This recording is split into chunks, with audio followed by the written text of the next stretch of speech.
X Factor Youth. I'm part of the X Factor Youth. Put me on stage, you can find me in the book. Put me on a track like I'm stuck inside a booth. I'm that nigga, young nigga with the truth.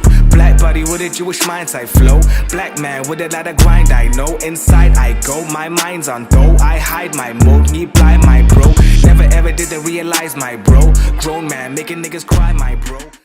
Ladies and gentlemen, boys and girls, and your excellencies, the name is Blitz Sibia, all the way from the X Factor Youth. Welcome to the X Factor Youth podcast, where we speak about all things excellence, exceptionality, extraordinariness, and exceeding expectations. So the guest that I have today is a very interesting character. We met perhaps about 2 months ago, if I'm not mistaken, at a workshop, and I kind of like low-key underestimated her because I remember I was sitting next to her. And then we were there and she eventually went up to speak, right? And then, so she was busy doing her presentation, doing her thing, and then I see like a picture that I recognized. And then I went on to the Instagrams to see where exactly did I find this picture? Where did I see it? Where do I remember it?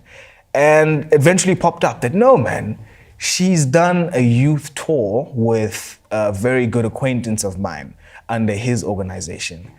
But for her as a person, as a personal brand, she's an artist and her art is just beautiful, man. And I decided that one of these days I'm gonna have her in a podcast.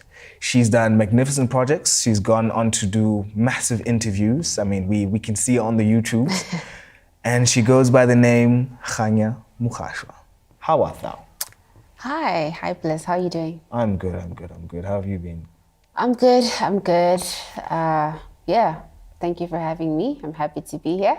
I think, thank you for deciding to pop by. I really love your story and trust the internet has your story. I'm sure you already know that. But what really stood out for me was your history, your childhood, your past, and then correlating that or cross-referencing that to what you are today or who you are today. But I just wanted, for the purpose of the X Factor Youth getting to know you, who is Madam Kganya Mogashoa? Well, there's so many ways to answer that question and I never know where to start because there's so many compartments to my life.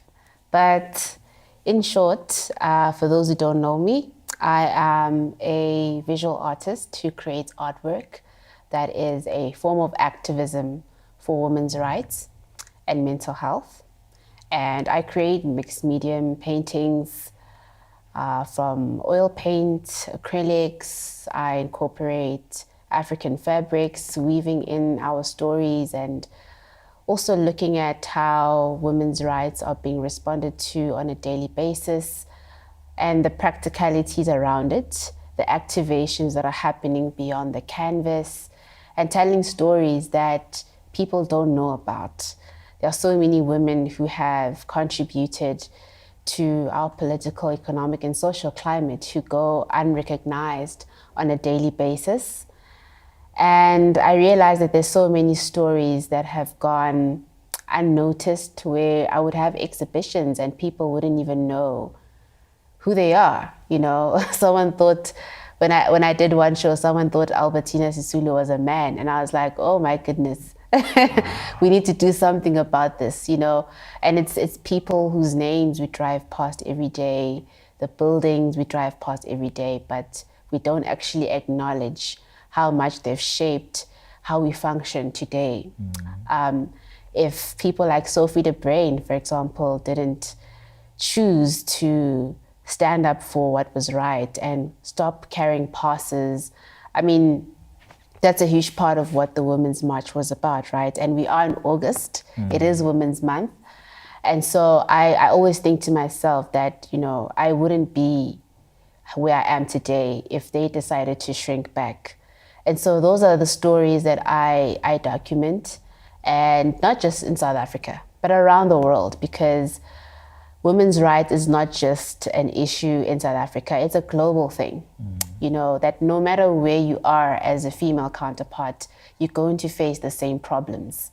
So that just tells us a lot about how society functions and that there are things that need to be addressed and dealt with and broken down. And then out of all other women that are in the space but not doing it perhaps, why did you feel convicted to be an activist through, through art? Okay, that's another part that I forgot to mention. I am a social activist as well. I'm very passionate about social justice. I think that I always see myself in light of how God sees me. And I believe that everyone has a mandate to not leave the world the way they found it, even if it's in the smallest ways. And my conviction just came from a place of, instead of complaining about the way things are, do something about it.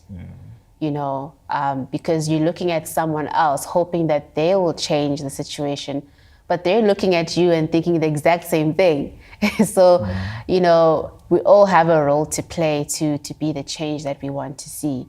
And so I think from a young age, I kept on observing these kind of situations, a lot of social ills that were going unaddressed. And really, that feeling you get when you're reading a newspaper article and your heart is bleeding, but you feel helpless because you don't have the capacity to go into there and do something. But I got to a stage where I started feeling like I'm no longer going to do that. I'm just going to take initiative wherever I can. Nice.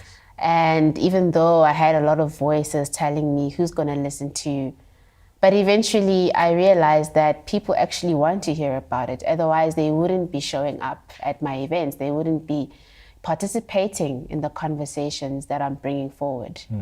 Yeah, you definitely started something. I think when I was doing my research, what the movement that you started is pretty dope. It really is. But the interesting thing for me now is you, at 16, from what I gathered, at 16, that's when you started to sort of take art seriously.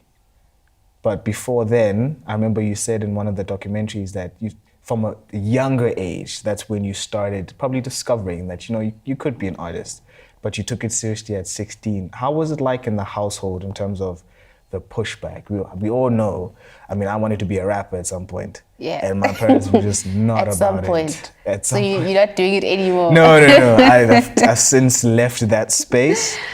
But the parents were just like, yo, you are not going to be in, that field because there's a stigma and whatnot. But in your case, the visual art space, I know parents are always asking themselves, is there money in visual art? So how was it for you in your childhood, in your background? Well, I took art as a subject when I was 16, as you've mentioned. And before that, I've always been a creative. It's just one of those things that I wasn't consciously aware of because we are raised in a very structured academic system where you're expected to excel in sports, and other things, the STEM, which is held as more important than the arts in society, like sciences, technology, economics, mathematics. So I think I've always loved art. I can remember dating back to when I was in primary school, just coloring in my books and stuff like that. And art was actually the language that helped me to interpret a lot of things. That's how I actually, for example, started learning how to interpret, my Bible and, other books that I was looking at because I couldn't read.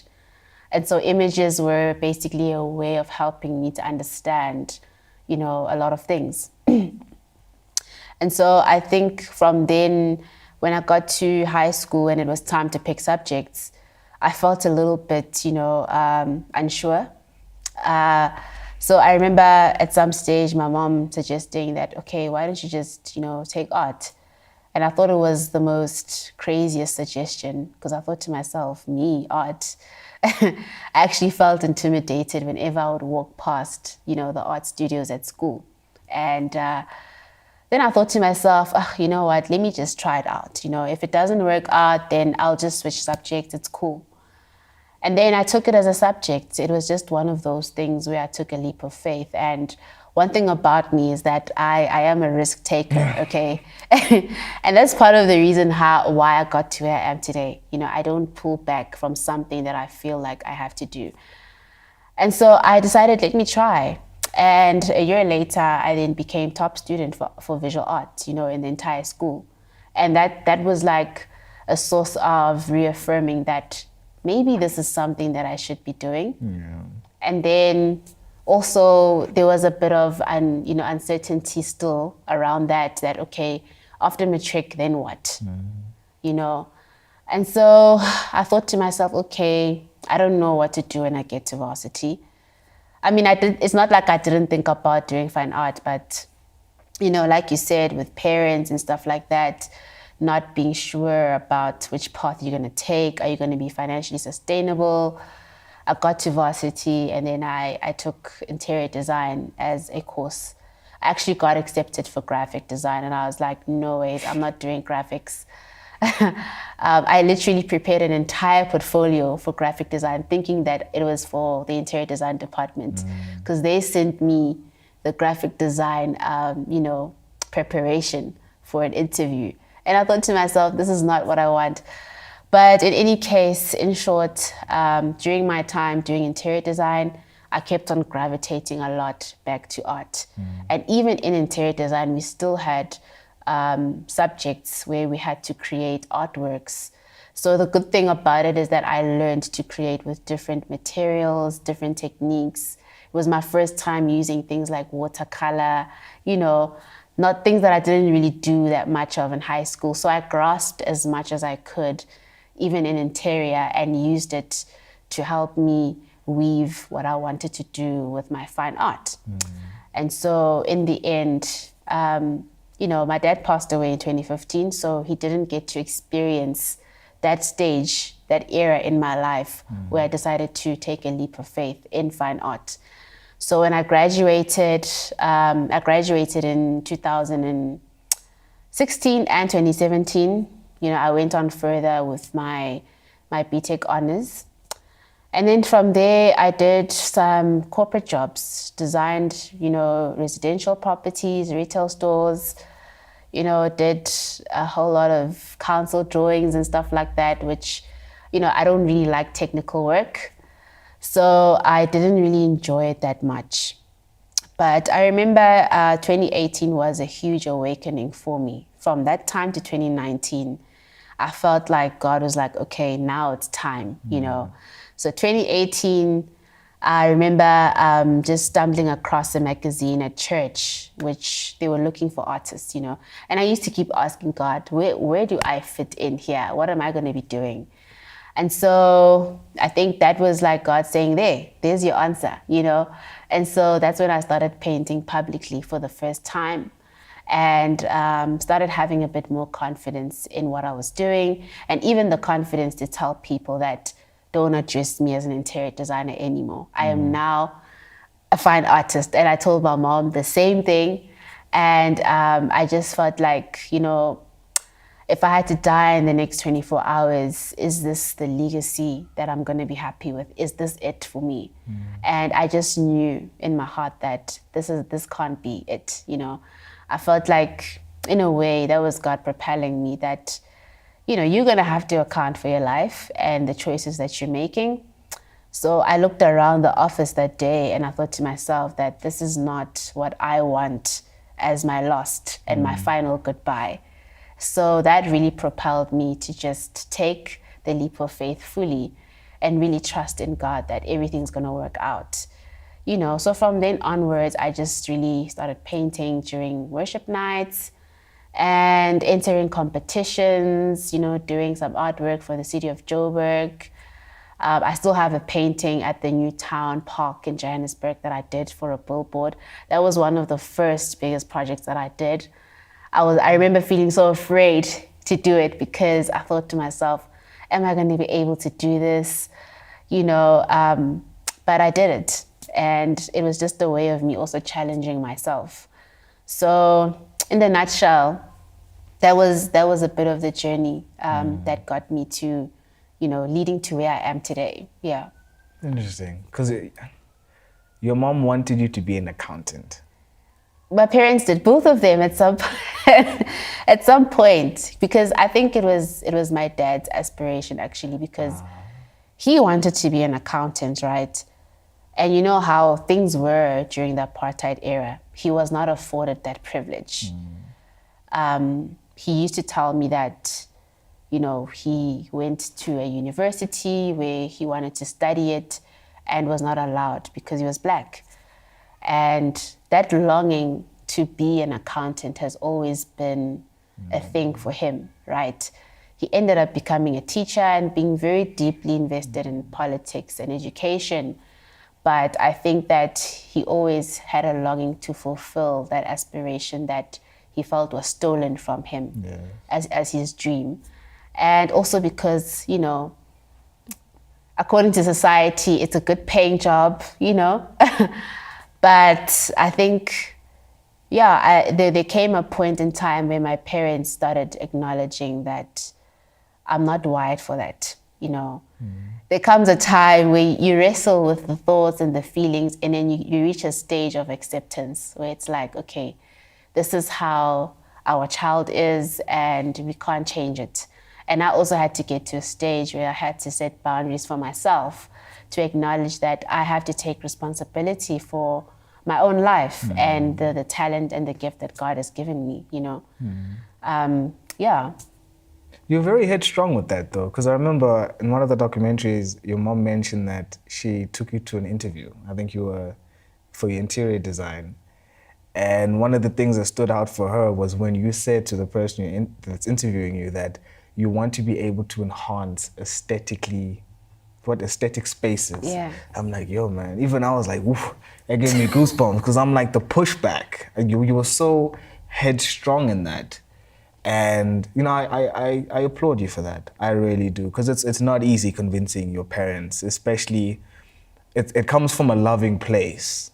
But I think for us to be like, no, despite that, let me figure it out on my own. If I don't make money, I don't make money, but at least I know that I have my freedom. And not many people do that. I mean, there's people that are in their 40s, they're like, yo, I wish I could have sung more, but they're in medicine. And you're like, that's what I don't want. See, that feeling is the worst feeling, and it can lead to a lot of depressive episodes.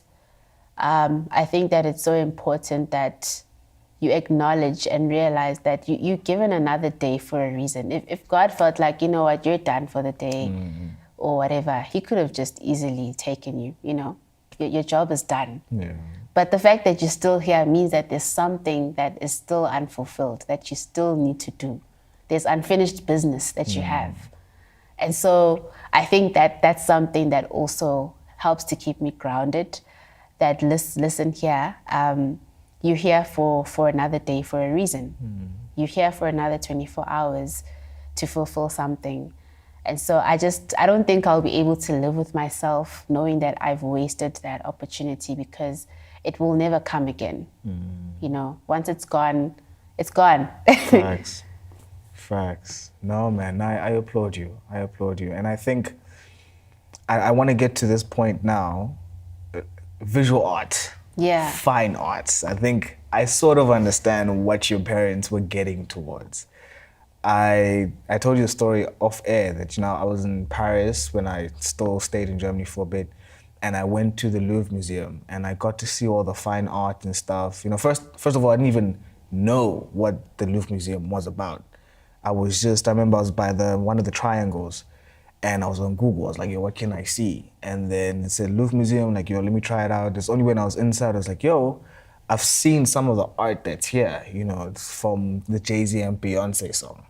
I'm like, yo, I've seen that. Then it was like, yo, it's that museum. But, you know, you see the art and you see the Mona Lisa and you see like there's a long queue. And I'm like, okay, maybe I'm missing something. Like, what is the hype behind the art here? Like, yes, I mean, stuff that was designed centuries ago, it's pretty cool, but it's like, what am I missing? Maybe I'm not as cultured or as well versed in art. Yeah. And I ended up having that imposter syndrome. I was like, yo, maybe I'm not meant to be here. Meanwhile, it's an opportunity, but it's like, nah, why am I not feeling the urge to be part of that line so that people can take selfies when I can just like go the other side, take a picture, and be out. And it hits me to this day. I'm like, yo, man, I actually need to get well versed so that I get to understand. And I still think this fine art stuff is for the bourgeoisie. Yeah. So I really want you to educate me. Like, what is there to look out for in the fine art space? What do you look out for as an artist so that I can help bridge that gap? So I think that one of the things that maybe it's because of the content that I like creating, I usually look out for, what female artists are doing, because, for the longest time, female artists have been marginalized in the art space. So there's a lot of change happening there as well. I think it's so important that we tell our own stories. There's a saying that says that if you don't tell your story, someone else will tell it for you. I think one of the trends or the things that are happening a lot lately is artists are becoming more, bold in their activist approach. Artists becoming more confrontational about what's happening around the world. It's not just about the techniques and the fact that you used pearls and whatever. All those things are also important, but it's, what is the art saying? What is it speaking into society? What is it saying about our culture? What is it saying about our social ills, our political situation? I think that that's something that a lot of artists are starting to embrace and to speak openly about, because it's not easy to, be liberal sometimes. People are afraid of being politically incorrect and addressing certain issues. So I think those are some of the things to look out for. There's also a lot of conversations about, cultural erasure.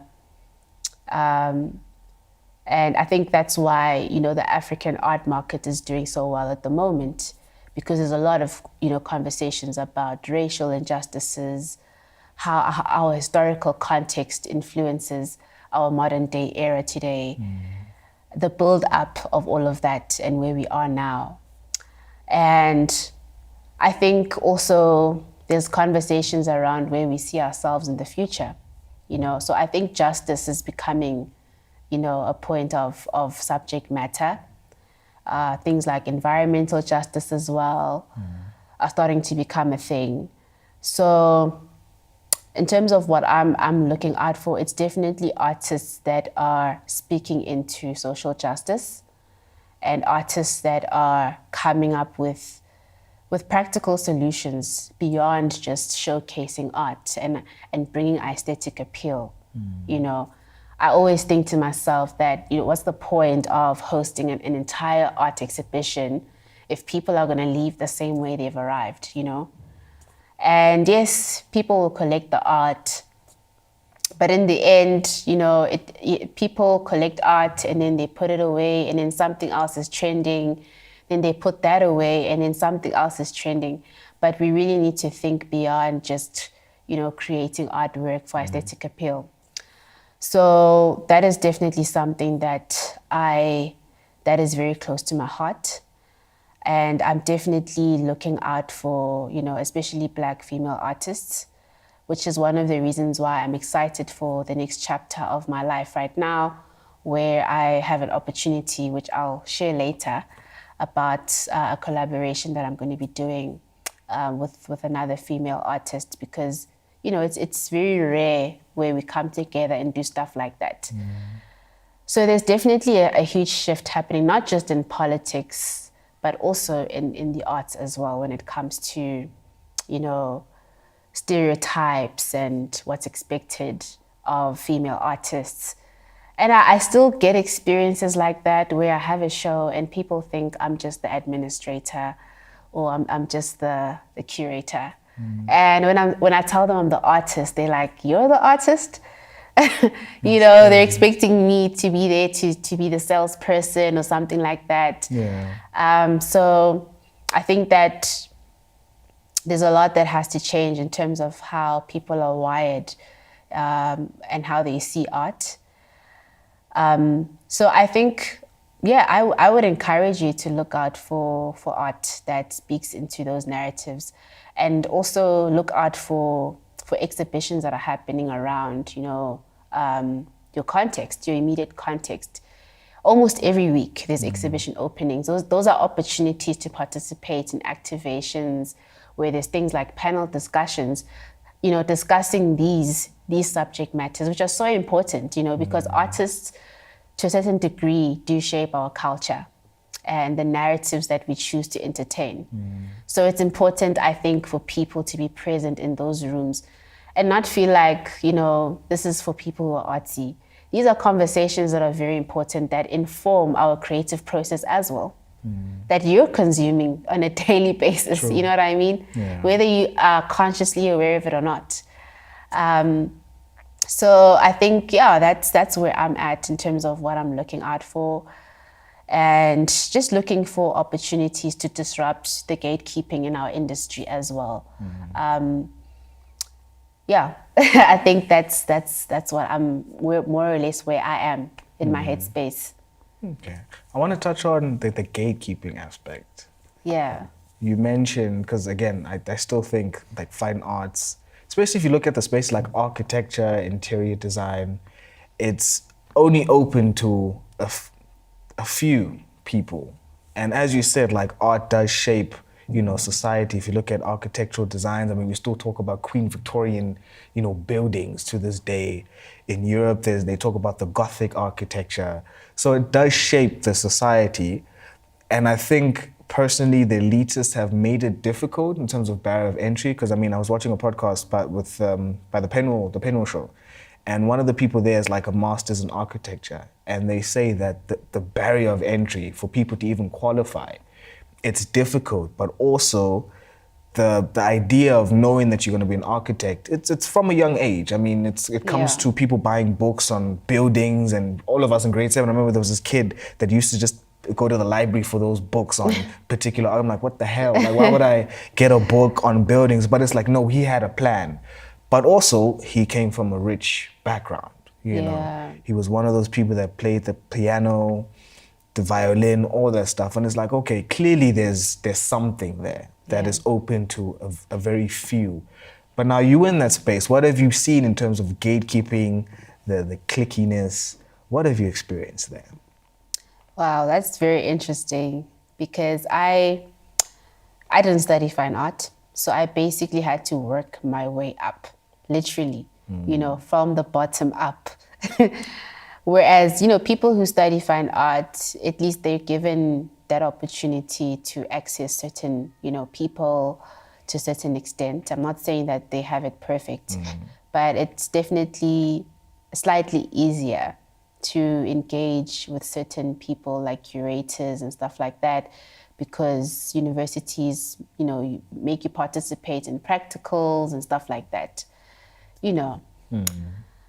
I think from my personal experience, and I'm speaking for myself, of course, in the early stages of my career, I kind of felt a lot of seclusion, even though I knew that I was good at what I was doing.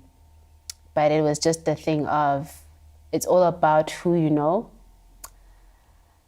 And it still is like that. I think that I always tell people that if you don't have access to the right people, if you don't have the right networks, it's either you're going to, you will make it, but there's a threshold that you won't be able to get past, or you just won't make it at all. So out of my frustration, I decided to whatever opportunities were there, I would just participate in them. Like, as I mentioned earlier, I would enter competitions. I would, participate in whatever community projects they were related to art. And that's how I started building the momentum around my portfolio, and the visibility of my work started growing as well. I think that it's very sad, because artists generally, from my experience, are not really open to to connecting. Even in the art building, you find that everyone is just locked in their studios. There isn't a sense of community or, let's do something together, let's support each other. And it's even harder if you're a female artist because, first of all, already it's overwhelming because it's a male-dominated environment and there's no sense of, community. So I think that there's also that feeling that people get to a certain stage in their careers and then they want to keep the opportunities to themselves. They don't share them with anyone else. If they see something, they won't tell you. I remember I had this one encounter with this one established artist whose name I will not mention. And that was like way back when I was still in the early stages and trying to figure my way out around this. And I asked her to for advice on, what she thinks I can do in order to, grow in what I'm doing. And she just literally told me that, you're wasting my time. I don't have time to be answering these kind of questions. And that kind of like set a tone for me that, actually, I'm not going to ask these people for help anymore. Because artists are generally, from my experience, a bit cocky. People just like acting brand new when they get to a certain caliber in their careers.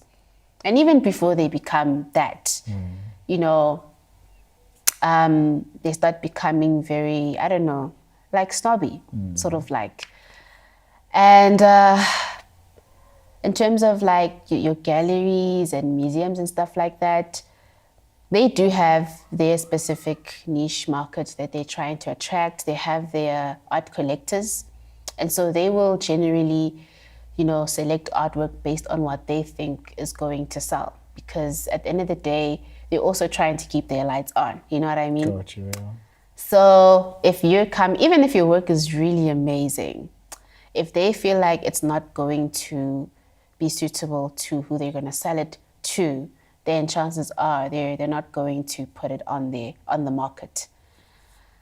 So I think that one of the things that I encourage people to do is rather go to a space that speaks to your values and the kind of content you're creating. So if I'm creating work based on women's rights, it's very unlikely that I'll go to a gallery that's pushing, climate change, for example. Gotcha. It's not in line with what I'm doing.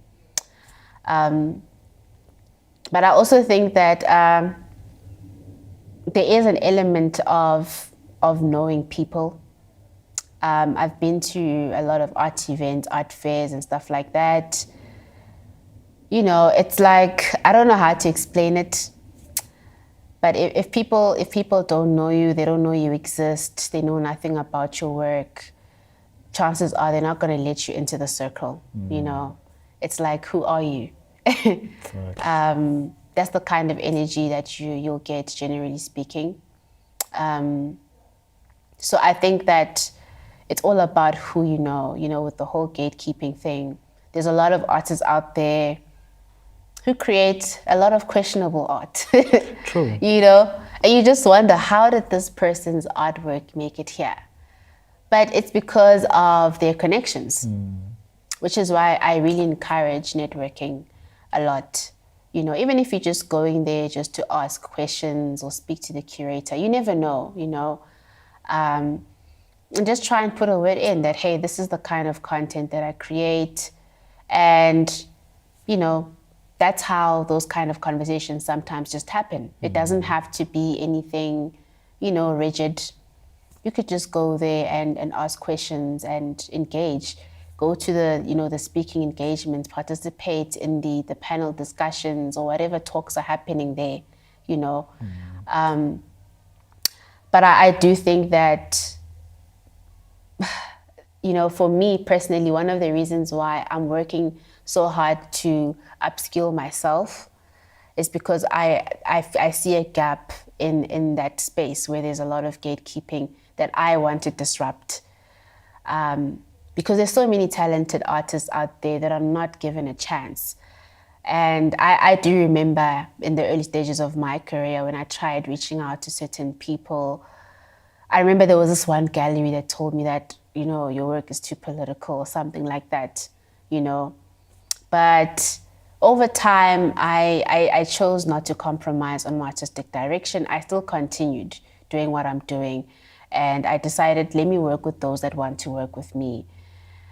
But I think the gatekeeping thing is, it's still a huge problem that we need to find ways to work around by engaging with the gatekeepers themselves. I think one of the things that I do sometimes, I invite them to events that I do, if I know them personally, just to get a feel of how we can do things differently. And I think they appreciate that sometimes, that, wow, I once invited a curator to a show that I curated myself. Nice. And she was deeply humbled by that experience, because at first she didn't understand, like, how is this connecting? But when she got there, she was like, oh, okay, I can see what it is that you're trying to do here, you know. So also just kind of bringing in different perspectives in their space. Because at the end of the day, they're just normal human beings like you and me. And they will do things to the best of their knowledge and how they've been wired by the industry, you know. But the saddest part is that, as I mentioned earlier, is people not being selfish with opportunities. I think that's where the core of it is. It's like, once they make it, they want to keep it there, within their circles. And that's a space that I think has to be disrupted, you know. So I'm still navigating my way through it. I haven't completely figured it out.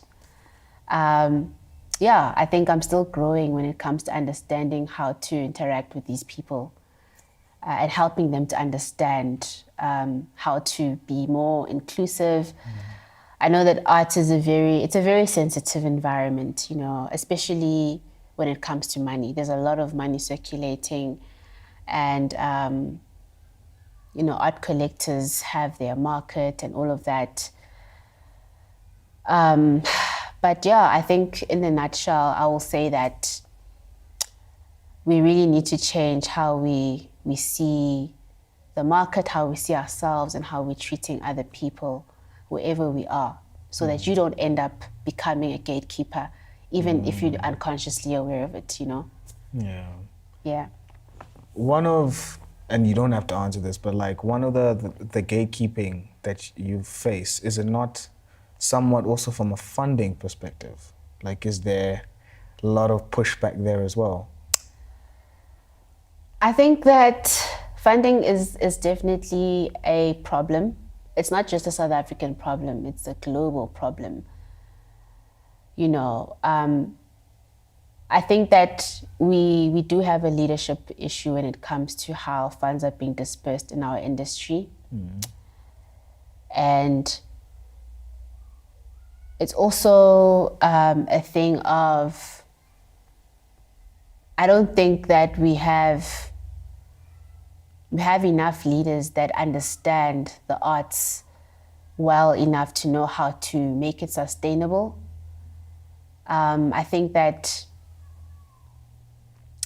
we do have a lot of leadership structure problems and a lot of political interferences when it comes to the financial resources that are circulating in the visual, or let me just say the arts sector in general, you know. Funding is definitely a topic that always keeps coming up, you know, because when artists are mentioned, they're usually at the very bottom of the list of priorities. I mean, even when you listen to the president during a budget speech, you know, art is either not mentioned at all, or it's at the very bottom of the list of agendas, you know. So it's not really prioritized, and that kind of sends a very strong message that it's not worth investing in our economic activity.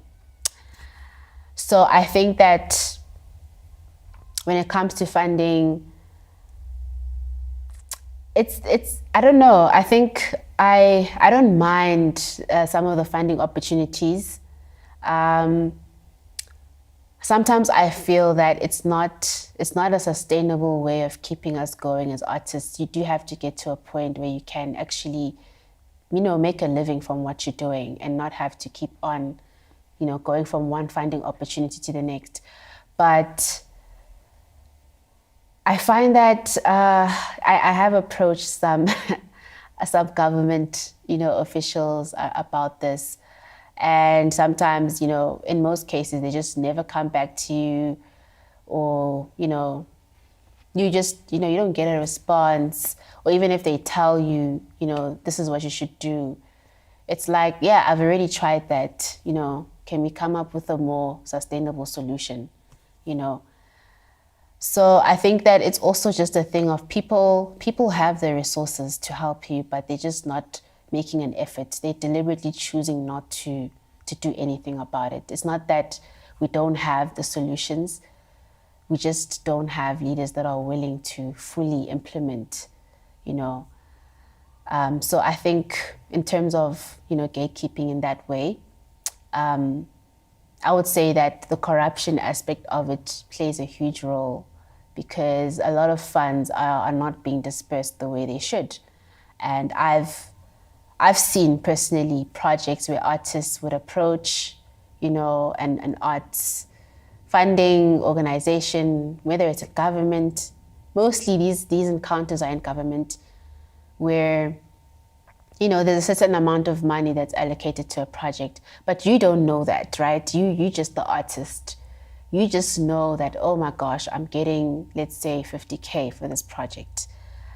And those are the funds that are dispersed to you, right? You're excited because you need that money.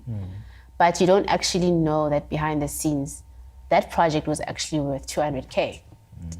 So what happens to the rest of that money, So it's also people just like giving opportunities like that to each other, and leaving the breadcrumbs to the artists to say, oh, this is what we've done for their documentation purposes in the media and stuff like that. So unfortunately, that's the reality of what happens sometimes. Crazy, man. But despite those challenges, you've managed to come through with a very dope project that you did last year, Sheroes and Herstory. Can you just tell us about that? So Sheroes Rands was inspired by a concept around women being represented on our currency, on our banknotes, our coins. And this idea came about during lockdown, actually.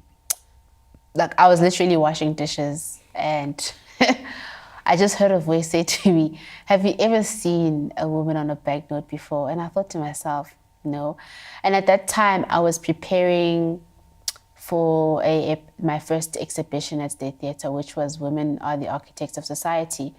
And it was just one of those where I had, sent a proposal, waiting for a response, and I had forgotten about it. And as soon as I got that idea, I felt like God was like, okay, well, there's your project, So I ran with it. And then I started producing my first set of artworks for that particular show. And then when I got to Sheroes Rand, I wanted to make it a bit bigger. I wanted to make it a point that people walk away from the exhibition really understanding the importance of why we need to change how we see ourselves and how we see women, So I started doing a lot of research around, African Sheroes, from your Winnie Mandelas. And we think we know them, but we really don't, If you read, for example, Coretta Scott King's story, she was just seen as Martin Luther King's wife. What else do we know about her besides that,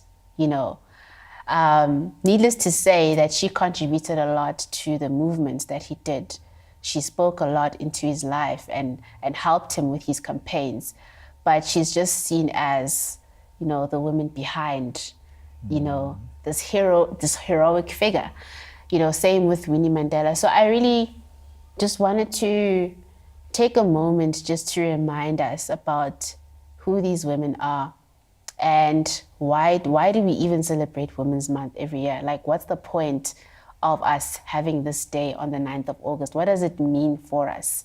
And even International Women's Day. These are significant milestones in our social justice journey as a human race. We've gone from, women not being acknowledged at all, not being allowed to have jobs, or even let alone, cross to the other side of town, to being in a place today where we can encompass so many spaces in society, and I think that that's something that needs to be celebrated and acknowledged, because it takes a lot of tenacity to break social ills. I think I also felt like there were a lot of women who are still with us, who are still alive, who are still not appreciated. And I went throughout my schooling career, doing history. I never once recall learning anything about them. I've never read anything about Charlotte Maxeke at school. I've never read anything about Sophia Williams-De Bruyn. I've never read anything about Helen Joseph, and I'm wondering, where are those stories in our history books? And I actually, when I went to Cape Town for the first time, I visited the slave lodge as well, just to kind of understand the build-up of events to, where we are today. And that really changed my perspective a lot. And it made me realize that actually there's also a threshold in terms of how far women can go and how far they can be celebrated. Because I think for the magnitude of the suffering that women like Charlotte Maxeke had to go through, she was the first woman, a Black woman in South Africa to, go overseas and study and go beyond the parameters of her social constructs, which were stay at home and, maybe take care of her family or whatever. But she decided to take it a step further, educate herself, and do more for society, and I think we take for granted how much it took for them to do that, especially in a world that didn't really acknowledge the magnitude of their presence. Women like Harriet Tubman, for example, who set such a huge precedence for so many people to be set free from a system that was so inhumane and oppressive. And I think when I look at those kind of stories, it makes me appreciate them even more. And I think we were missing that so much in our society. We don't appreciate where we are right now, because we were not there. We didn't feel their pain and their struggle. And what I did with Sheroes Rands is that I decided to document all their stories and create coin renditions of, what it would be like if we had actual coins. And interestingly enough, when I did Women Are the Architects of Society, I discovered that in America, they were actually rolling out coins, $quarter coins of Maya Angelou on them. Nice. And I thought to myself, okay, this is interesting because it's in line with what I've been thinking about, And it's not even just about them being on the banknote. That's not the achievement. The idea is that it's a culture shift, from treating them as less than, less human, less important, to actually seeing them as people that are worth contributing to our politics, our society, and our economic activity, right? And so what I did with that exhibition is that I took it a step further, and I actually invited some of the women that I painted about to the actual exhibition, because I also wanted that to be an opportunity, even for the younger generation, to see them there, to experience them there while they're still with us, and to acknowledge them, And so I thought to myself that, I've never studied about people like Sophia Williams-De Bruyn. She's the last surviving woman in South Africa to have led the Women's March in 1956. And I thought to myself, well, if nobody else is going to do it, I will. Nice. So I looked for her. I looked for her and I found her, after about a couple of months. And same with Dr. Mpho Phalatse, you know, I think when she became mayor in Johannesburg, that was such a defining moment for me as a young black woman, to see someone of my likeness making such a huge impact in society, that actually we can do this, you know what I mean? I thought it was really inspiring, and it propelled me to push myself even more. So I decided to also invite her as well. And both of them fortunately came to the party. I was so stressed out. I thought to myself, what if they don't pitch? Yeah. You know, at that time, Dr. Mpho was still busy with her political campaigns, but she still made time to come to the event and to support, you know, and yeah, and participate in the conversation about the shift that needs to happen in society. And I think that every opportunity to bring change in society at first will be met with resistance, just like slavery, or, you know, women's rights. And even when Jesus had to, you know, come into the world and tell his side of the story, he was met with crucifixion. So I think that with this event, I really just wanted to make sure that their stories were known and that people really acknowledged them and appreciated them. And I'm so grateful for that opportunity, because, you know, that was one lived experience that I might never have ever again. And I also felt that, especially with Sophie de Bruyn, right, she's really getting old. So I was like, if I don't get her now, it's going to be too late. And I don't want to be that artist who only paints people when they die, you know? They need to know that what they've done is appreciated and acknowledged while they're still with us. They deserve their flowers while they're still alive. And same with Dr. Mpho. Even though she didn't serve her term for a very long time, she needed to know that her being the first black woman to lead our city is a moment that deserved to be celebrated, you know. That is an accomplishment on its own, because we've come so far to be where we are today, and it's not something that should be taken for granted. So yeah, in a nutshell, I think, you know, I really just wanted to take those images and bring them to life, and take those stories and use them to speak into the changes that we need to make internally in our modern day context. Wow, that's beautiful. The press run, I wanted to know, how did you feel knowing that you were doing like these interviews? I mean, you were at SABC, you did Newsroom Africa, E! News came through to the event as well. How did that make you feel, knowing the work that you put in, not on just the art, but also organizing the event, finding the people? As Kganya Mogashoa, how did you feel at that moment? Did you take time to absorb it? What is going through your mind when it finally, you know, manifested? Wow, I think at first I was surprised at how people came out. You know, like I said, there was a time when I was sitting in the stillness of my own quietness, and at some point there was a voice that was just like, no one's gonna listen to you, you know. But I think when I saw people coming out in numbers and really wanting to know more about it, it made me realize that there is a gap somewhere here in our society that is not being filled. And it also made me realize that my voice was speaking into the injustices that people were feeling, but didn't know how to articulate, you know? So the artwork was a way of, you know, amplifying the voice in them that has always been there, but maybe they were too afraid to speak about it openly. Maybe they were too scared to say, this is how I feel.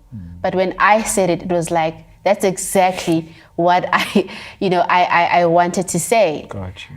So I think it made me realize that it's definitely something that needs to be talked about more. And not just talked about, but something actively done about more, you know. people see injustices every day, but sometimes they feel so far removed from the reality of being a change maker in the situation. They feel like, let someone else deal with it. Let me just go on with my day-to-day life. But I think that exhibition, it really surprised me as well. I'm not even gonna lie. Sure. I never expected ENCA to be at my show. I never expected SABC to be interested in having a conversation with me. Although those are outlets that, State Theatre does try to organize for the artists, for promotional reasons. Got you. But obviously the news anchor can be like, nah, let's rather talk about something else. I think it was a shock to me as well. I never really expected the kind of reception that I got. The media was buzzing at the time, even till today, I still do get calls from people that, hey, tell us a little bit more about what you do. It just goes out to show me that what I'm doing is something that needs to be heard more of. And it's something that people desire to know more about because it's things that affect their daily lives that they don't speak openly about sometimes, So I think I was really, really amazed. And I'm grateful that, they were willing to come out and document my story and the stories that I was putting out there. I think it's about time, There's no reason why we can have a rhino on our banknote, but we can't have Charlotte Matek, you know what I mean? Yeah. So I think it was an awakening as well to conscientizing people to that reality that actually, you're right. Why not? Yeah.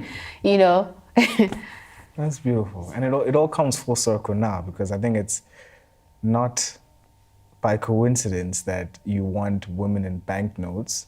You are a fine artist, interior design, you are a social activist, and now you're an entrepreneur. Yeah. It's interesting because you even speak the lingo now. It's like, there's a gap in the market. I heard you. So you can tell us, if you can tell us about the business side now, about your company. How has that been and what is your company all about? Okay, so, wow, I think when I started my business, I just thought to myself that I'm just going to create art, sell, and that's it. But as time went by, I really started to feel like there was a growing concern in my heart of social ills that were not being responded to. So Kganya's art was really born. Initially, if I'm being honest, at first it was just about making money. Gotcha. And that's okay. And then as time went by, I think it was during lockdown, where there was a surge in gender-based violence cases in the country, which was, I think there was a season where it was really dark, where Tshego Fatsopule was killed. There was a time of also Karabo Mokwena. Those were like very, triggering stories where I felt like, man, this cannot be how we function. And then we just wake up and go to work as if nothing is happening. How do we do that as a nation, Which I think that's one of the reasons why I couldn't stay at my previous work environment, because I couldn't live with the fact that I'm going to work, this is my life every day, but we're not doing anything to really, fix or solve some of the issues in our society. So the business side of my business, so Kganya's art eventually became a platform not just to create art and sell, but to also build partnership capacity with organizations that are interested in artwork that is going to leave a lasting impact in society. So to break down my company name, I know a lot of people will probably wonder, like, why Kganya's art? Why didn't you name it Kganya Art or whatever, First of all, there was a company called Kganya Art, I think, that I saw. Because, before you create a company name. You do your research and stuff like that. Yeah. And I also just felt like I didn't want the organization to be about me, you know. I know a lot of artists name their companies after themselves, but I just felt like I want to create an ecosystem that goes beyond myself, that will reach many people and tell other people's stories. So I think also because as I was growing in my craft, I realized that there's some formalities that need to be put in place in order to participate in certain partnerships, to get certain funding opportunities. You need to have company documents, right? It's the standard procedure. You need to have your SARS documents and all of that. That's also another thing that motivated me to take on the entrepreneurship side of things, so that, you know, I can be a reputable organization to those who want to work with me. And Courageous Art is basically a representative of the first letter of my name. And my name is Kganya, and it means light.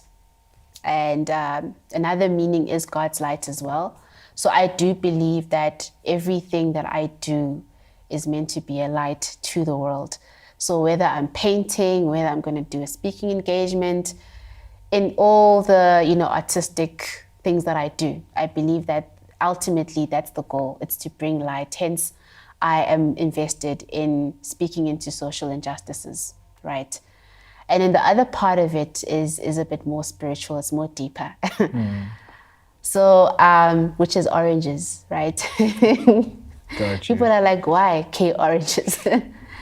Yellow and red are two colors that create the color orange. Yes.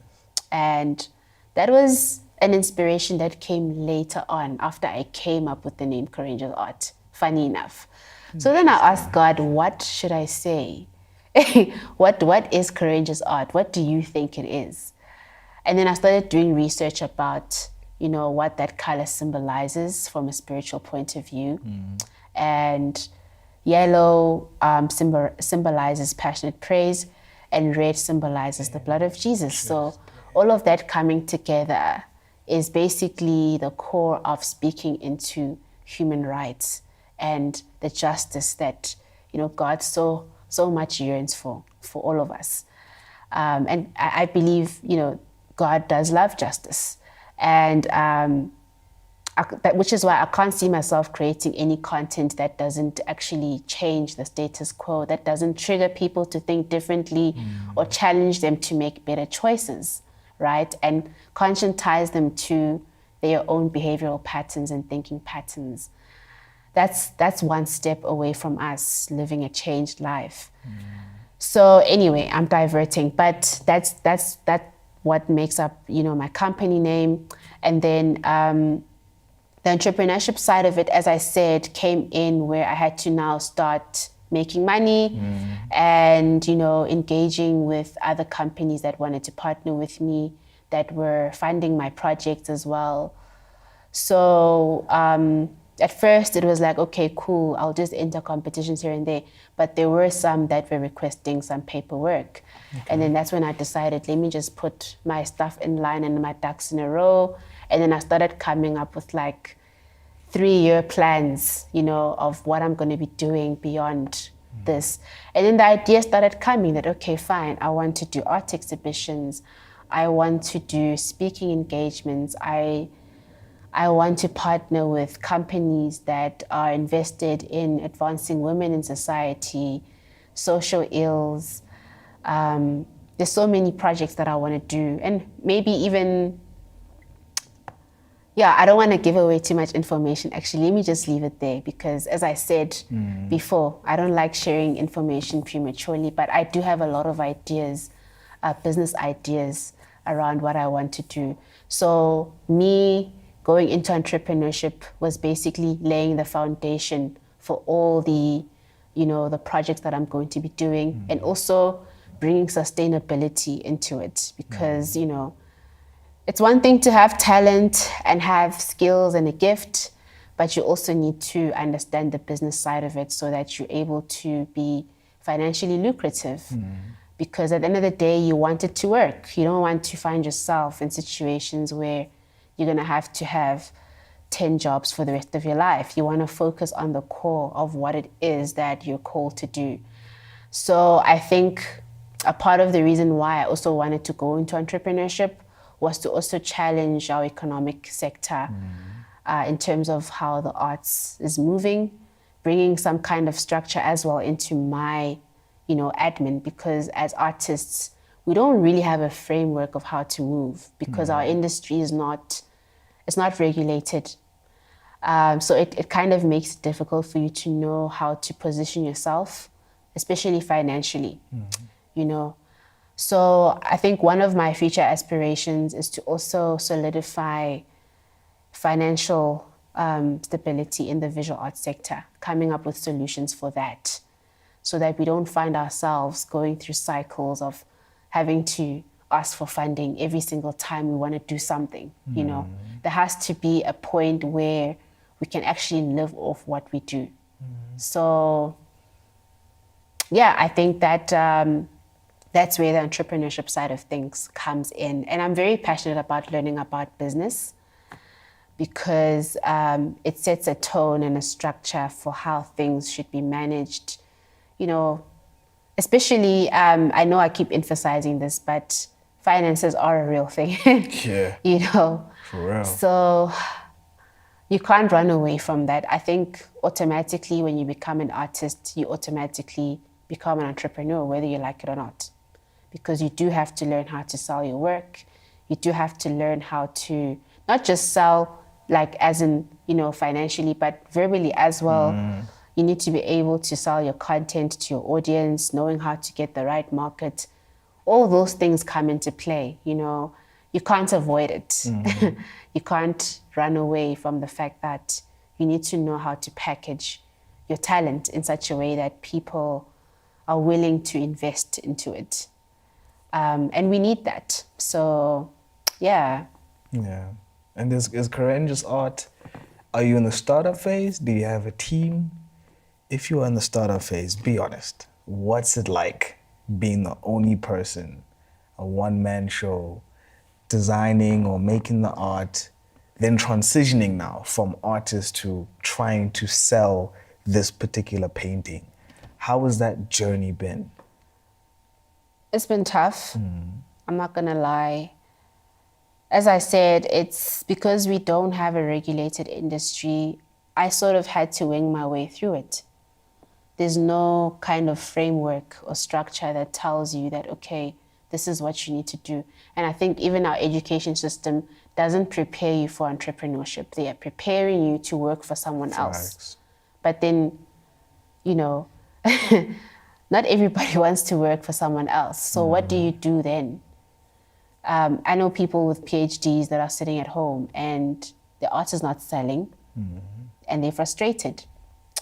But to answer your question, right now, most of the time, I am doing a lot on my own. And it's not because I want to. It's simply because I don't always have the financial capacity to actually hire a whole team of people. You know what I mean? And it doesn't make it any easier for us as artists when our industry is not regulated, because we're prone to be taken advantage of financially, with certain opportunities as well. And so I think it's very challenging. I still have to wear a lot of hats in my business. I mean, I've only been doing this for about, let me see, from 2020, it's about almost 4 years now. It's 2024, right? Which is not a long time, but I think that right now I'm not in a stage where I can say I have that capacity to like hire an accountant and a marketing manager and all of that. So I do have to try and find ways to juggle all of it. I'm not perfect at it, but I always try my best to make sure that I show up for myself and the business, because at the end of the day, I need to make it work. I need to grow what I'm doing, and I need to put food on my table, right? So a lot of the times, because I'm still trying to figure it out, fortunately, I do have a company of good friends and, business people. Again, that's where the networking factor comes in. You meet a whole lot of people who find what you do interesting and they're like, oh, cool. And then next thing you know, people are willing to partner with you. They're like, hey, you have a show, let me do your emceeing. Let me help you out with, furniture or whatever, So I try to also just nurture my relationships in that way, where, I find myself sometimes in situations where people offer to help me. And also I outsource wherever I find necessary to. There's just certain things that, even if I try really hard, I'm still going to battle a little bit with, like, for example, a website. I don't know coding. So I'm definitely going to need someone to assist me with that. So if I do have a project where I get funds, then I put them aside for that. Or, I'll put it aside for an accountant to make sure that my books are done properly. So it's a challenge, but the thing about visual art is that when we have events like exhibitions or, especially when you have a gallery representing you, the positive thing is that the gallery does all the admin for you. I see. Okay. So all you need to do is bring the art. And then they will market it, they will put it out there. That doesn't mean, obviously, that you're excused from doing anything. Obviously, you'll try and market it on your side as well, to your people and whatever. But they usually take the job, the onus to share the content, to take your artwork and, show it to their collectors and stuff like that, because they know their market. They know who's going to buy it. That's why they asked you to come, because they liked your work and they saw that, okay, this can actually, attract the people that we have here. So we very fortunate where we have galleries helping us with that. And then, of course, when there's a sale, they'll take a percentage of that to cover, those costs. And they do also understand the risk of, bringing you on as well. I mean, Gotcha. they understand how the art world goes. There's no guarantee that your art is going to sell, right? So they know that, okay, fine, you'll sign an agreement that, this is what's going to happen if the art sells. But even if it doesn't, we'll market it anyway. We'll do, the pamphlets, the brochures, the catalogs and all of that. So they do calculate all of those risks as well, understanding and knowing what artists are going through. So I think I'm when it comes to that, I'm covered to a certain extent. I don't always feel like I have to get a marketing manager or stuff like that. Of course, there will come a time where I can afford all those things. But for now, what I try to do with the resources I have is to create as much content as possible and build my portfolio. And then I think as time goes by, I'll get to that stage. So that's how I manage, my admin and all of that. I'm not always online on Instagram every day posting, but I do try to set a precedence on my page that, I'm still here, I'm present. I post whenever I can, when I have time. At the end of the day, I'm a human being. I can only do so much. I can't spread myself into 5 different things every day. You know what I mean? So I think that's what has helped me along the way. It's just acknowledging my limitations and doing the best that I can with what I have and starting where I am with what I have. And if you've gone on to sell, I mean, people have purchased your paintings. What is that feeling like when the deal is signed or someone has purchased some painting of yours? Well, I think that it is a good feeling to see the racks coming into your account. Yes, sir. I've had a lot of more like organizations buying my artwork as opposed to individuals because the work I do is meant to reach a wider audience. Not that an individual can't buy it, they can. Yeah. But I would much rather prefer my piece hanging somewhere in Parliament than someone's bedroom because It's meant to be consumed by more people to change society, Yeah. you know. So I think when people do purchase it, it is a good feeling, you know, because it also reaffirms that your work is seen and valued. It validates you as well, that your creativity is appreciated, you know. Because I mean, I know as an artist, if your art is not selling, it does kind of chip away at your ego. Yeah, It chips away at your soul. So when people do buy, I think it's just a reminder that your art is worth investing in. You know, it's not a waste of time. It is something that people find worth, you know, giving their time and money to. And it also motivates you to create more, you know. So, yeah, I won't lie, it's a good feeling. It's a good feeling to know that there's someone out there who sees my work and is willing to pay for it, you know, because selling art is not easy, you know. But when you do, even if it's just that one sale, it's a win. You celebrate it, you know. Exactly. And also it helps you to get around some of your needs as well. Yeah. So I think it also feels relieving as well, because that means I can pay for some things that I've been needing to pay for. Or if there's debt that I need to pay for, okay, cool, now I have the funds to do it. It also instills some kind of dignity in me that I actually can go and buy myself a pair of shoes. Yeah. I can buy myself, you know, something to eat. I can take myself out for ice cream, you know, buy more art materials, because that's another frustration that we have as artists, is that you have all these amazing ideas, but you don't have the money to purchase the materials to produce it. So I think that it definitely does reinstill some dignity into your craft.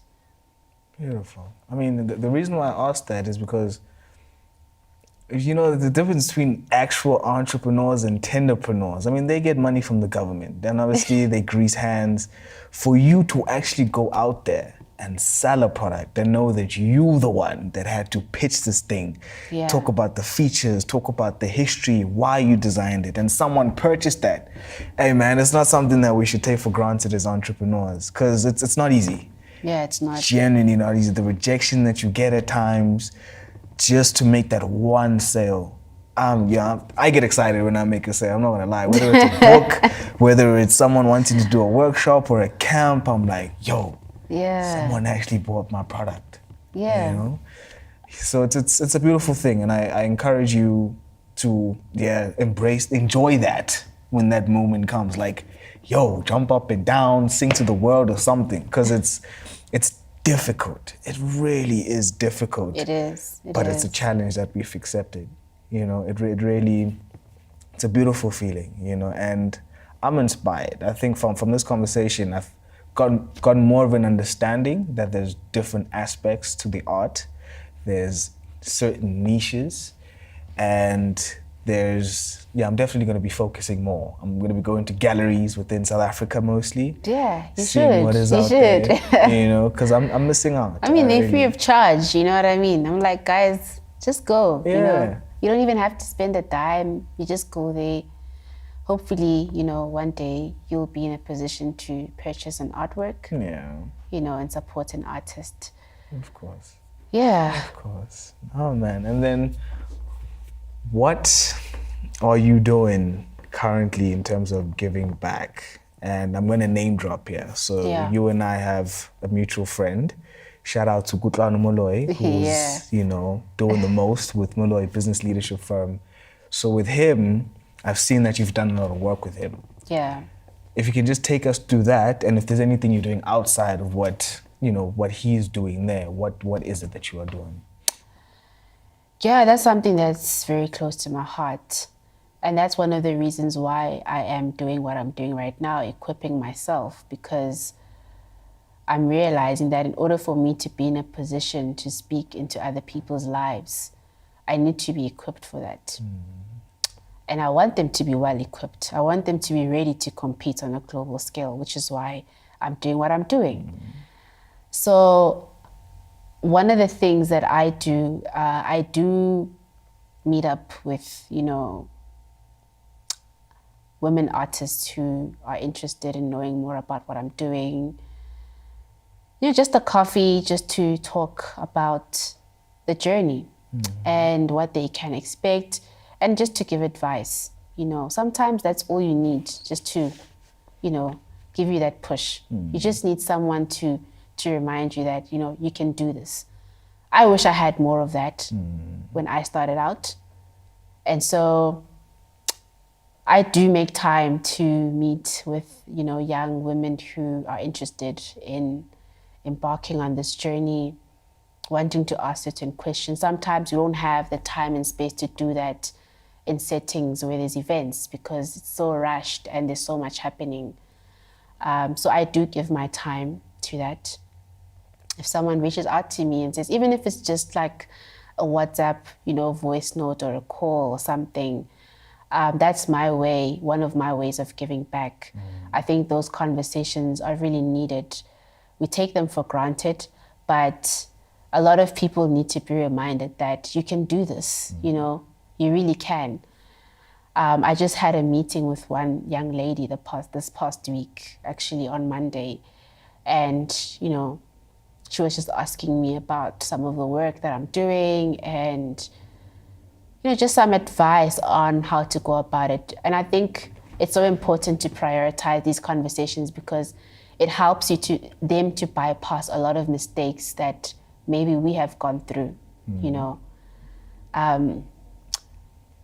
So I think one of the things that I also do is partnering with people like Kganya.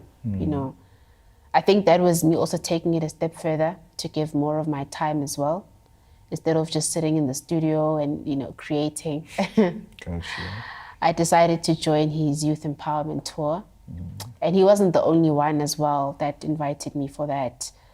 There were other schools. So it wasn't only township schools, also Model C schools. You'd be surprised that even in Model C schools, like, a lot of young people don't even understand how much potential they have in the arts, because when you have things like Career Day, you have people coming to talk about science and accounting, but who's there to talk about art? So that's where I saw the gap. And then when I was invited, I was like, okay, cool, I'll come through, talk a little bit more about my journey and inspire them as well, And as I think, even as we were talking before, behind the scenes, about how, we have old people coming to these events. We need more younger people who look like them, who mirror their image and likeness, to show them that, you can do this. You don't have to wait until you're 57 to suddenly take your talent more seriously. So I usually would go and take those opportunities to just share my story, my journey, how far I've come.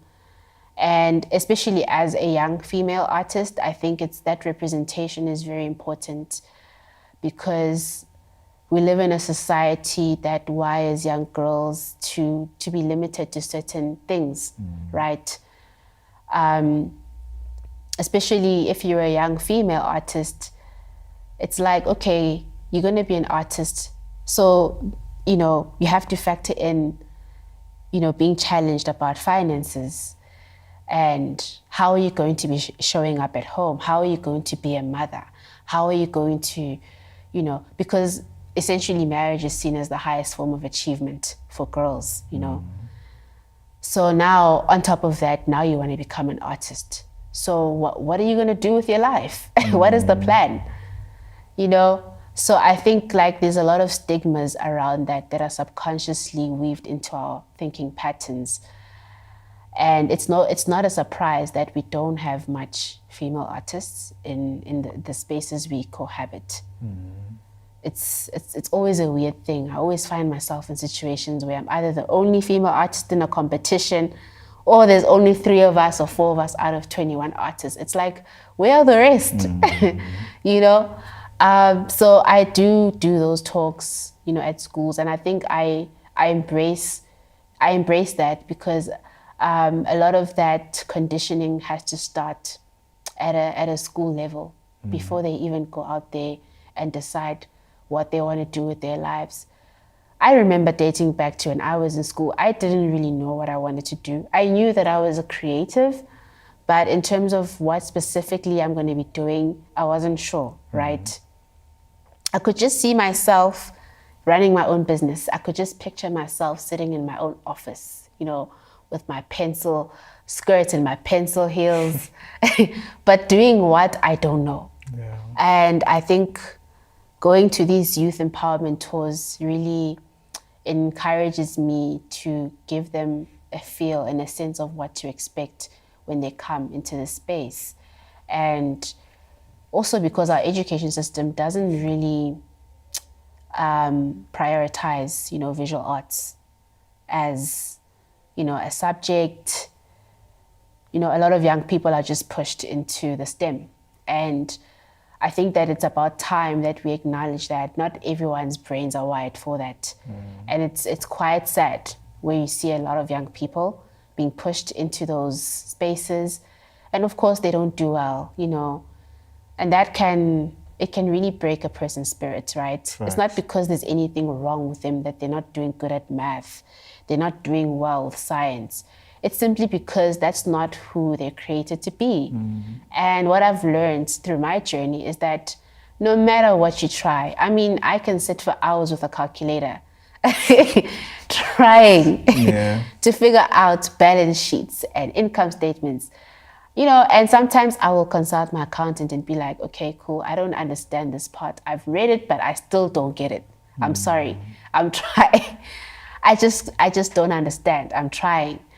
And I used to work twice as hard as kids who were good at math because my brain is not wired for it. I have to put in twice as much work because, 1 + 1 for you is 100 times 100 for me. I need to think more. I need to do double the work because I'm just not wired for that. So I think that's really what moves my heart to really go into youth empowerment tours at schools, whether it's Model Cs or township schools. I think I've realized that it was also my assumption that in Model C schools, they're fine, they've got access to everything. But when I went there, I was like, wow, even the kids there are just like, I didn't know that this is something that I could do. I didn't know that this is something that I could aspire to become, because every single person that has come for career day at our school has only spoken to us about, economics or mathematics. And those things are great, but not everyone is going to become an accountant. Not everyone is going to become it. Also because we live in an era now and a generation where the careers that are going to exist in future are the ones that don't exist yet right now. So we need to have a futuristic approach to how we prepare young people from a solid, a foundational phase. So in terms of giving back, those are the ways that I give back right now. But I'm really excited for what's to come and the projects that I'm still going to do. Obviously, you can't do everything overnight. What I've really done over the past few years is honing in onto my skills, developing myself, developing my partnership capacity, community engagements, so that I can get to a point where I am ready to now build an ecosystem that is going to bring these young people in and prepare them to run their own businesses and use their art and their gifts to also make a difference in their own lives and the world. So those are some of the ways that I do give back. I usually give back a lot with my time. Quality time is one of them. But as time goes by, I can't wait to also get to a point, the Madam CJ Walker stage, where I can become a philanthropist, where I can just be like, you know what, let's take the school and build an art studio. Those are the type of things that I'm thinking about for the future. Got you. Now these days, there's a war against Christianity. We've seen it with the Olympics and how they orchestrated the Last Supper. Yeah. And you've made it very clear that you are a staunch Christian, you are a true believer. In the space that you are in, do you face that,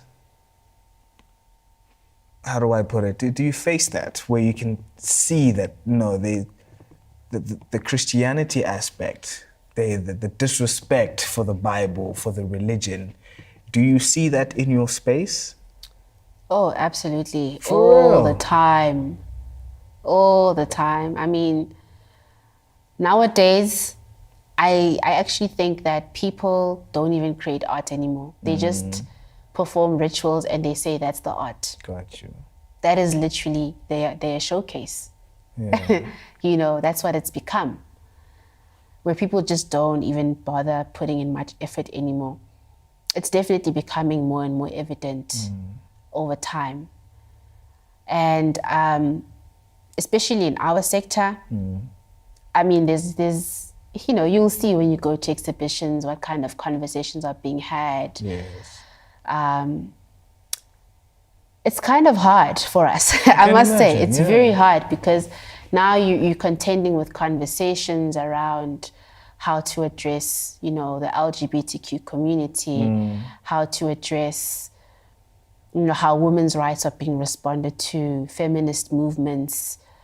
Not all of them are bad, you know, but there are some that can have some toxicity in them, you know. And we get that people are angry, rightfully so. Everybody deserves to be treated with dignity and respect, regardless of which path in life they choose to take, you know, and we respect that. But I think I find that as a Christian artist, you almost have to, it's like you have to be apologetic for telling the truth sometimes.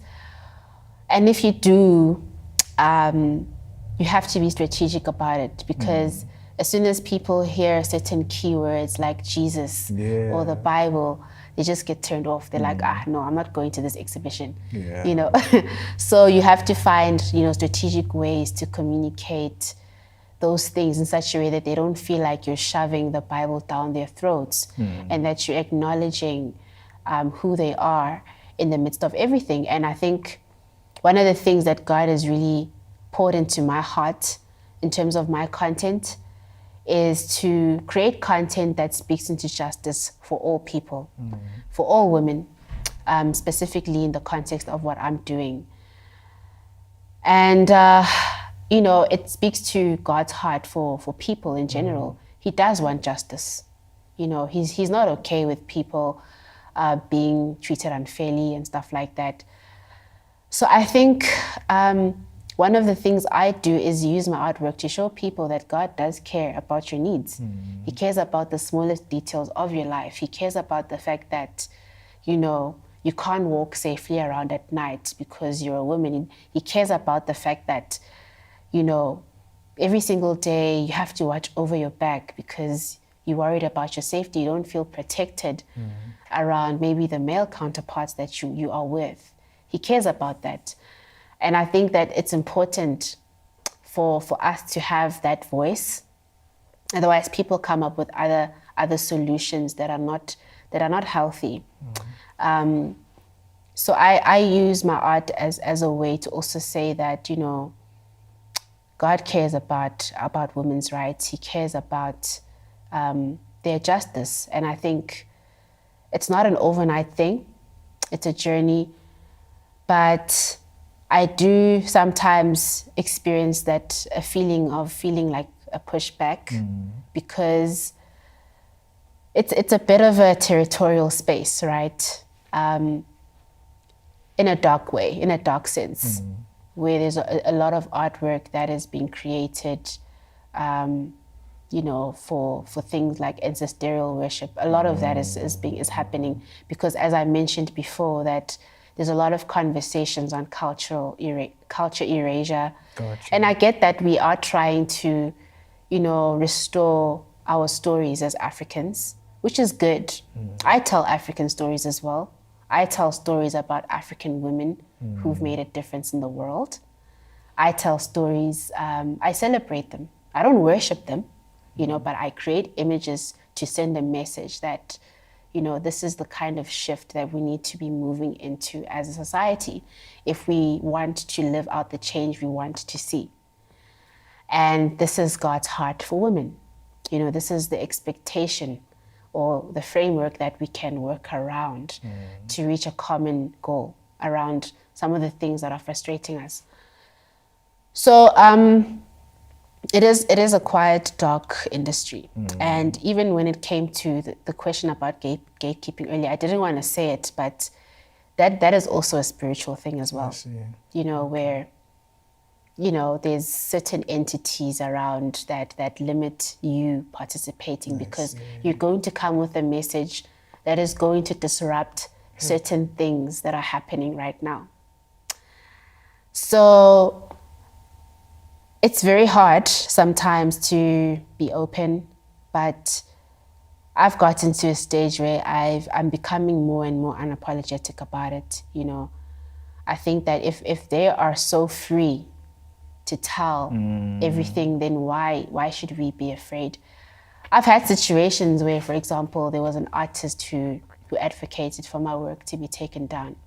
And later on, this person built an altar of worship to ancestors right where my artwork was removed. And these are some of the things that are happening. And I think also because I think it's quite deep, actually. It's a very spiritual, art is spiritual. I think that even when I come up with my ideas, a lot of the times I feel like it's God saying he's directing me, do this, do that, even if it's just a brushstroke, So if someone is not walking in Christ, if their ideologies are not shaped by God, where do you think they're getting their ideas from, right? And it looks very noble from the outside. It's like, oh, wow, And I always tell people that if you buy art, always do research about the artist. Read the artist statement, the artist biography, because people are literally out there celebrating black magic. They're just buying art. You put it in your house and you don't know what you're introducing in your environment because people in their studios are burning incense. They're doing all sorts of things while they're creating that content. They're consulting, they're doing everything, and as an artist, you do get to a point where you have like a creative block sometimes. Some people go and consult just so that they can get ideas. They do all sorts of things. So it's like people are literally celebrating that. They're not even questioning it because they think it's cool. And I go to these exhibitions sometimes and I'm like, man, if only you. People will literally just come there, burn candles and whatever during a show. And, that's the exhibition, And I'm like, well, where's the art? Got you. In my mind at least. Yeah. And especially with the whole gatekeeping thing, I think I never used to understand why certain art sells at a certain price and stuff like that. I mean, you'll literally walk into a gallery, someone has literally maybe drawn a dot. Yo. And it's like 1 million and you're like... Yeah, what the hell? How? Yeah. But it's one of those things as well, where people are delving into certain things. Got you. And selling their souls for, those kind of opportunities. And you find artists that start off really well, really talking about genuine issues, and then all of a sudden, 4 years, 5 years down the line, now the art is about black magic, and you're like, wait, what happened? You started off talking about women's rights.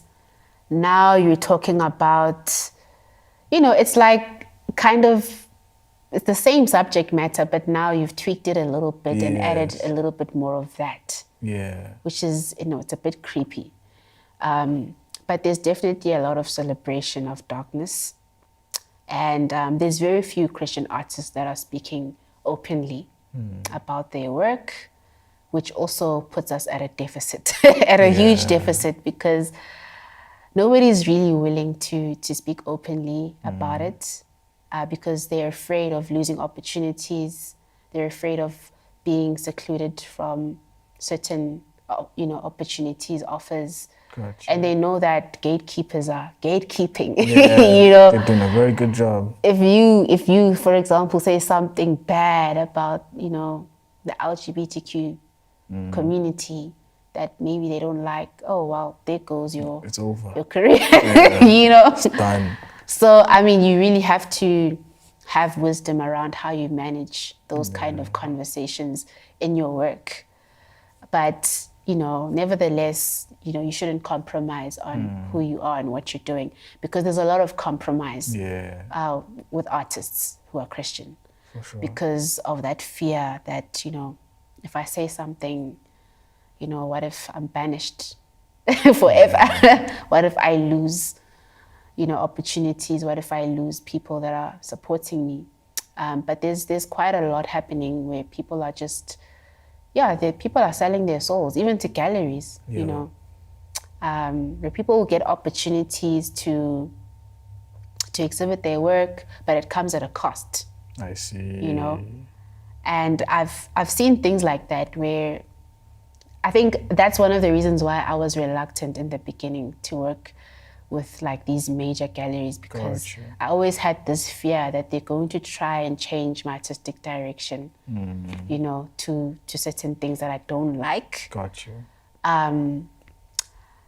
But it does happen where people will have to create content, that will speak to certain ideologies that are in the space of, darkness and whatever.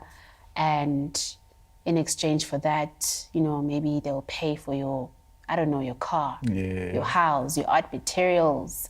So sometimes, when you're going through Instagram, it's not always as glamorous as it looks, I see. People are there at shows, 15,000 followers, have a nice big studio, but you don't know who's paying for that studio. You don't know who's organizing all of that stuff behind the scenes. So there's a lot of that happening as well. And also just, I could go on and on, man. This subject is very deep. vast. It's deep, nah? Honestly, because I didn't want to bring it in, but I'm like, something just made me like, let me ask it. Let me just see where the space is at. Then I realized, okay, it's deeper than what I thought it was. Like... Yeah, it is. Artists are very much responsible for shaping our culture, and I think it's a lie from the devil that art is not important. And somehow he's managed to convince society that it's not important, but it actually is the driving force behind informing how people behave every day. From the way you dress, the things you choose to eat, it's the music you listen to, it's the things you watch. That's what informs your thinking patterns, because every human being comes into the world ready to be programmed.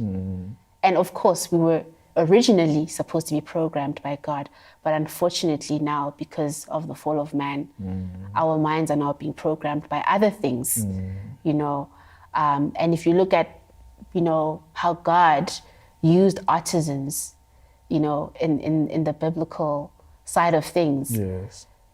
Artisans, decorators, artists, those were the people that were responsible for building the temple. Yes. So, we don't have a physical temple today, but we are technically building something. So if artists are not using their gift to build God's temple, what else are they building?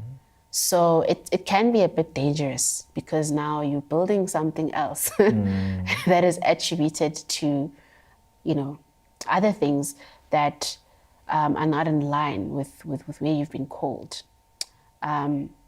So I think it really is very hard. And I think just to wrap the answer up, there's also a lot of warfare that Christian artists experience. People generally don't care about art that looks. If you paint a picture of Mary or whatever, nobody cares about that.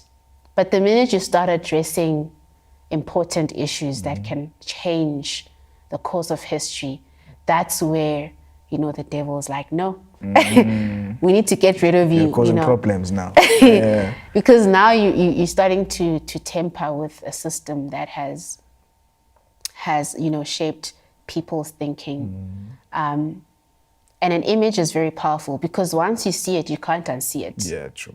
That's the thing about paintings, right? That's why we have things like racism today, because someone thought it was a good idea to come to Africa and to draw an image that was a false representation of what Africans are. And now we're still, decades later, fighting that system, you know? So art is very, very powerful. And it really is deep-rooted in spirituality as well. I can imagine, because now that you mention that, like, because yesterday, again, I went through a rabbit hole and there's something called the major forms of art. Yeah. And it mentioned that number 1 is paintings, number 2 is architecture, number 3 is sculpture, number 4 is theater, number 5, and it goes on. And it's like, those are the ones that obviously, you know, if you look at the finances and technology, like, they don't care about those.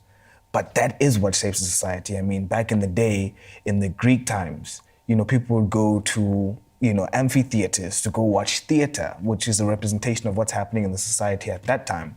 And it's like, yo, man, we sleeping in art, but at the same time, there are people that are taking advantage of art and they're using that to, you know, not praise the one aspect, but the other aspect, you know? And thank you for that. Really, thank you for putting it into my perspective in that way. But not only are you facing spiritual or supernatural, but now these days you're also facing artificial. So how was the AI space affecting the art industry? Well, AI is definitely not a word that artists like to hear, especially visual artists. Yeah. I think that to a certain extent, artists feel that sometimes it inhibits talent. Although there are pros and cons to it. I mean, look, it does help with certain things, like when I'm writing a proposal, makes my life easier. You know, I don't have to think. Okay, obviously I do have to think. I have to type out what I want to say and everything, but, you know, just to structure things properly and stuff like that to help me to get certain things in line. Because as an artist, you know, naturally I would want to spend more time in my studio. Gotcha. I don't want to spend hours doing admin. Facts. You know, where people in film also use AI as well, you know, where they don't have to spend decades of hours working on their scripts. Now, you know, AI is there to just make our lives easier. But I think to a certain extent, it does take away from real lived human experiences of creativity.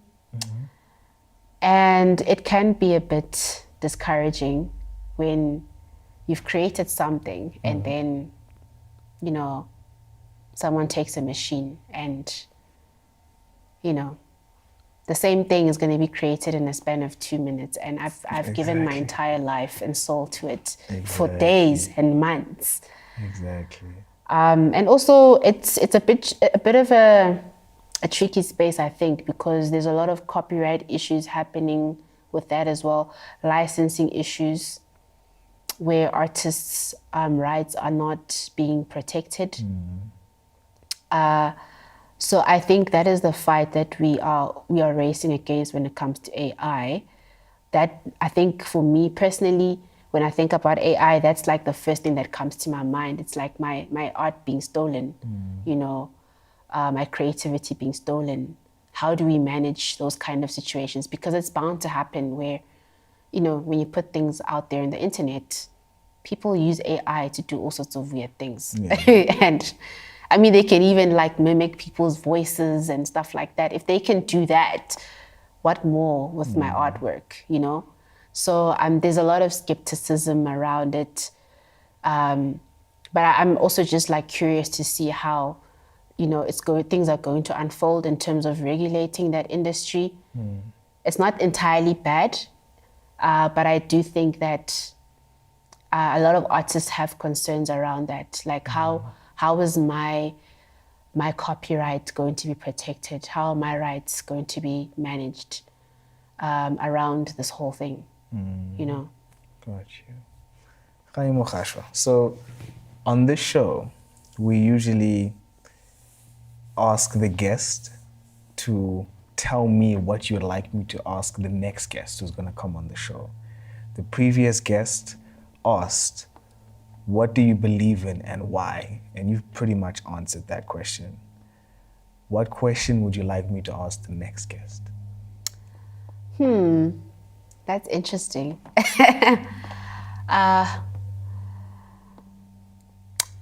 I think the question I would ask is, what inspires you to do what you do, even if you don't get paid for it? What keeps you going? Beautiful. I will definitely ask that question. I'd like to see that next guest. Oh yeah, for sure. And I'll definitely let you know.